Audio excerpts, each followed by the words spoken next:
네, 오늘 우리에게 허락해 주신 말씀은 마태복음 19장 1절에서 12절 말씀입니다. 마태복음 19장 1절에서 12절 말씀입니다.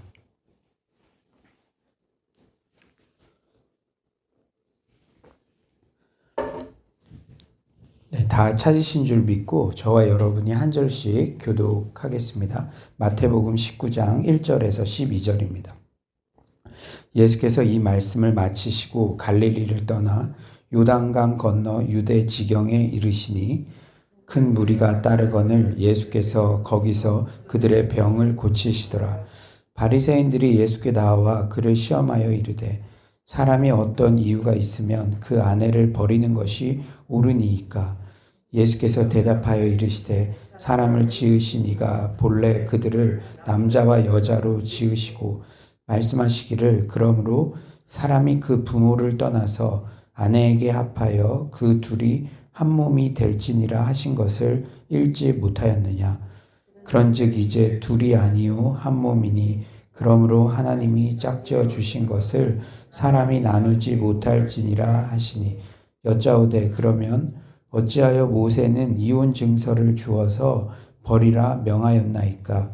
예수께서 이르시되 모세가 너희 마음의 완악함 때문에 아내 버림을 허락하였거니와 본래는 그렇지 아니하니라. 내가 너희에게 말하노니 누구든지 음행한 이유 외에 아내를 버리고 다른 데 장가드는 자는 간음함이니라. 제자들이 이르되 만일 사람이 아내에게 이같이 할진대 장가들지 않는 것이 좋겠나이다.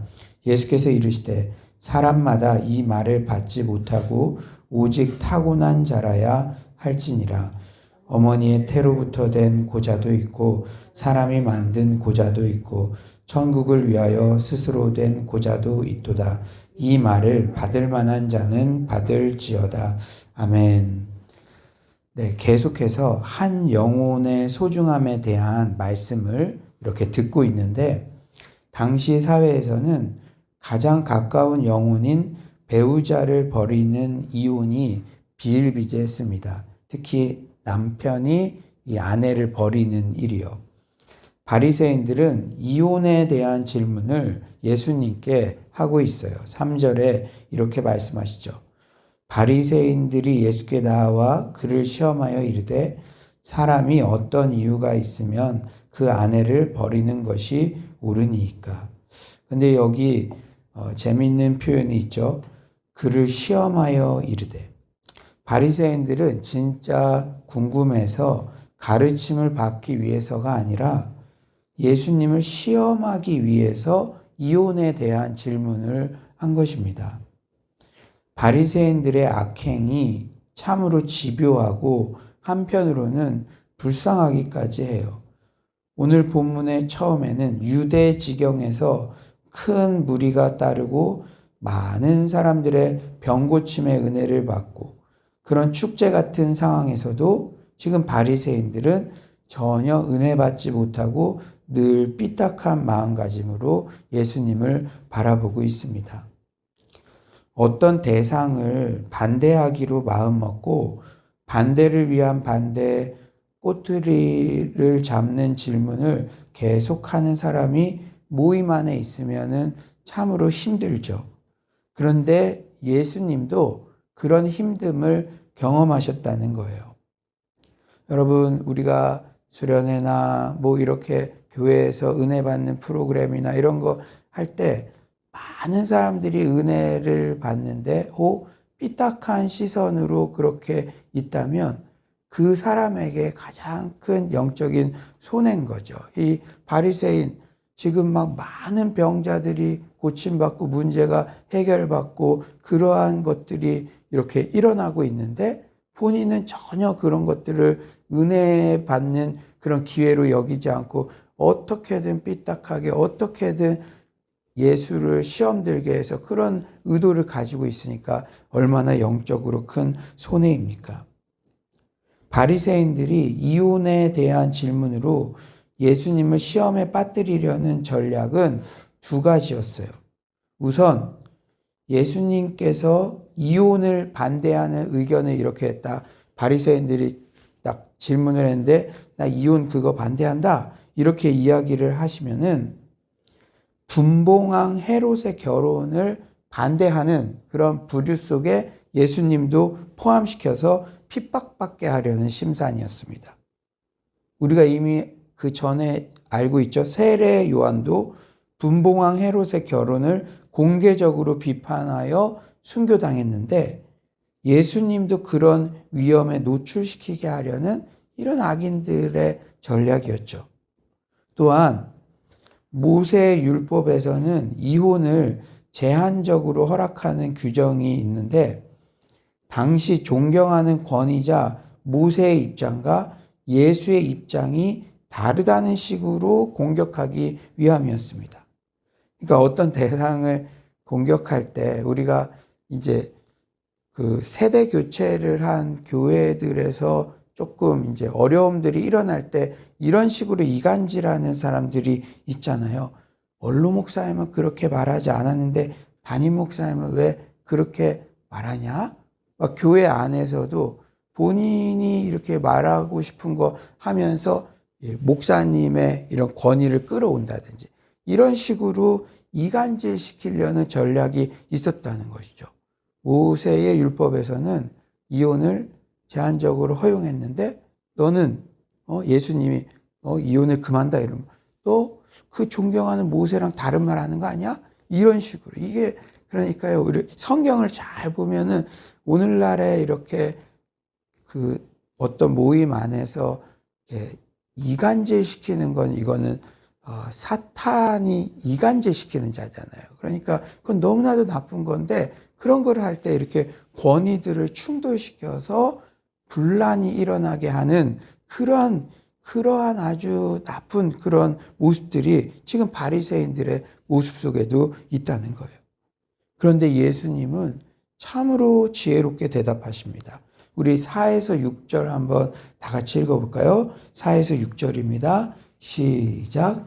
예수께서 대답하여 이르시되 사람을 지으시니가 본래 그들을 남자와 여자로 지으시고 말씀하시기를 그러므로 사람이 그 부모를 떠나서 아내에게 합하여 그 둘이 한 몸이 될지니라 하신 것을 읽지 못하였느냐. 그런즉 이제 둘이 아니요 한 몸이니 그러므로 하나님이 짝지어 주신 것을 사람이 나누지 못할지니라 하시니. 예수님은 하나님의 창조 질서를 모세 율법보다 더 근본적으로 나타내주는 창세기 2장의 창조 기사를 언급하십니다. 결혼은 하나님의 창조 명령이지만 이혼은 기본적으로 창조 질서의 역행함을 강조하고 계세요. 8절에 이렇게 말씀하시죠. 예수께서 이르시되 모세가 너희 마음의 완악함 때문에 아내 버림을 허락하였거니와 본래는 그렇지 아니하니라. 하나님께서는 남편과 아내가 결혼관계 안에서 평생 하나 되어 행복하게 살아가길 원하십니다. 하지만 남편이 폭력을 행사한다든지 배우자가 외도를 한다든지 여러 가지 죄의 완악함 때문에 피치 못하게 예외 조항으로 모세가 이혼을 허락한 것이에요. 즉 이혼은 하나님의 명령이 아니라 모세가 그때의 상황에서 인간들의 완악함 때문에 허락한 것이죠. 또한 이혼이 허락하는 경우도 남편이 임의로 주관적으로 정해서는 안 됩니다. 신명기 24장 1절에 허락하는 이혼 사유인 수치되는 일이라는 것은 음행의 경우에만 그 당시에는 제한되었어요. 하지만 모세의 이혼 허용 규정은 남편 마음대로 이혼하는 것이 하나님의 뜻이라는 잘못된 전통의 근거로 작용해 왔습니다. 남편들은요, 그래서요, 이 남자들이 참 이런 거 보면 그 좀 악한 모습들이 있어요. 이 수치되는 일이라는 것을 확대 적용한 거죠. 수치되는 일이라는 거.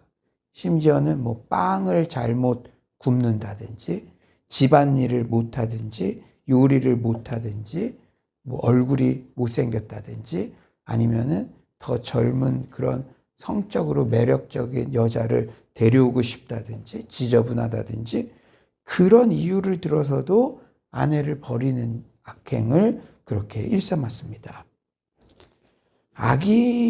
악인들은요, 이렇듯 이혼을 인간의 완악함 때문에 배우자가 간음한 경우 등 피치 못할 상황에만 허락했는데도 너무 쉽게 자신의 검은 욕망에 따라 악용하는 경우가 많다는 것이죠. 이 말씀은 과거에 비해서 너무 쉽게 이혼을 생각하는 우리들에게 경종을 울립니다. 현재 우리나라는 계속 이혼율이 증가하고 있으며 37개 OECD 국가 중에서 이혼율이 이런 거는 진짜 이렇게 높은 등수 하면 안 되는데 10위권 안에 든대요. 10위권 안에. 그러니까 높은 이혼율을 기록하고 있죠. 물론 성경은 배우자가 아닌 다른 사람과 불륜을 저질러 결혼서약을 깨기도 하고 배우자를 학대하거나 폭력을 행사하는 등 이러한 경우에는 이혼 가능성을 열어놓고 있습니다. 왜냐하면은 그 당시에는 또 아내들의 인권을 위해서 이게 열어놓고 있는 것이죠. 하지만 현대 우리 청년들도 있는데 이 젊은 가정들 중에 단순히 성격 차이 등으로 그리고 이렇게 함께 살아가는 것이 힘들다는 거 그리고 경제적으로 야 우리 따로 쓰면 되지 이렇게 해서 내가 저 사람 것까지 책임질 필요가 있어? 이런.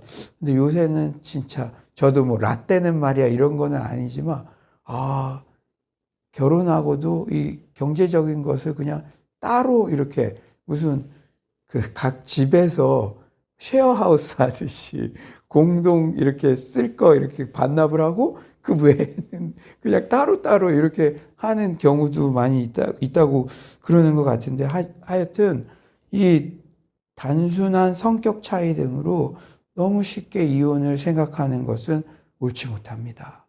이 성경에 하나님의 그 창조의 원리를 분명히 말씀하고 있잖아요. 그리고 우리 지금 세태가 그렇다고 할지라도 크리스천 가정만은 정말로 이 결혼하기 전에는 정말로 이렇게 행복한 것 같고 연애할 땐 달콤하고 막 그래도 이제 결혼은 생활이기 때문에 여러 가지 크고 작은 갈등들이 생길 수도 있고 어쩌면 결혼이라는 것은 어려운 일이 안 생기는 게 아니라 어려운 일을 함께 이렇게 극복해가는 과정이라고 생각하는 게 더 맞는 것 같아요. 어려운 일들이 오히려 많이 있죠. 양가, 가족에 대한, 가정에 대한 어려운 일이 있을 수도 있고 또 화성에서 온 남자, 금송에서 온 여자 이런 책이 있듯이 30년 가까운 시간들을 각자 다른 집안의 문화 그리고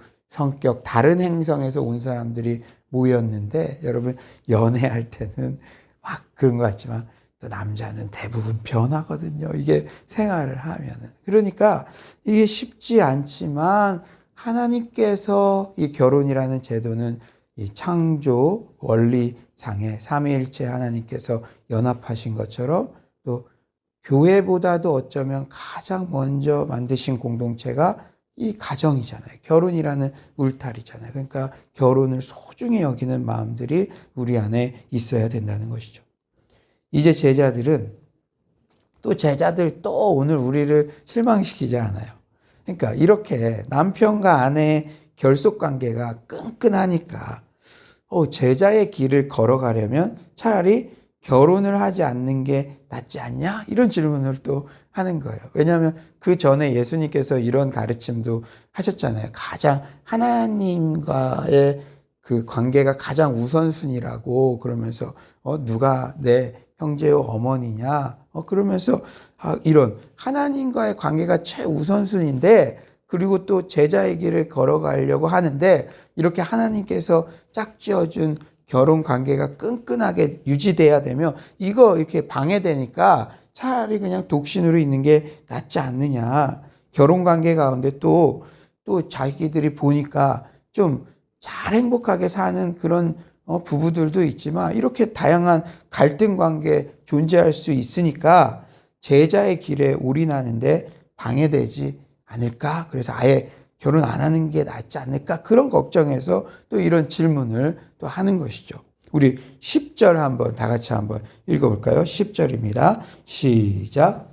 제자들이 이르되 만일 사람이 아내에게 이같이 할진대 장가들지 않는 것이 좋겠나이다. 예, 하지만 예수님께서는 제자의 삶에 전적으로 헌신하기 위해 선택과 집중을 목적으로 독신의 삶을 살려는 것이 아닌 이상 하나님께서 짝지어 주신 사람과 결혼하여 믿음의 가정을 세우는 것이 기본적인 하나님의 뜻임을 밝히고 있습니다. 11절에 이렇게 말씀하시죠. 예수께서 이르시되 사람마다 이 말을 받지 못하고 오직 타고난 자라야 할지니라. 그러니까 결혼하는 것이 일반적인 것인데 이 독신의 은사를 받은 사람, 그 사람들은 독신으로도 또 이렇게 올인하기 위해서 바울처럼 그렇게 선택할 수 있다. 이렇게 말씀하신 거예요.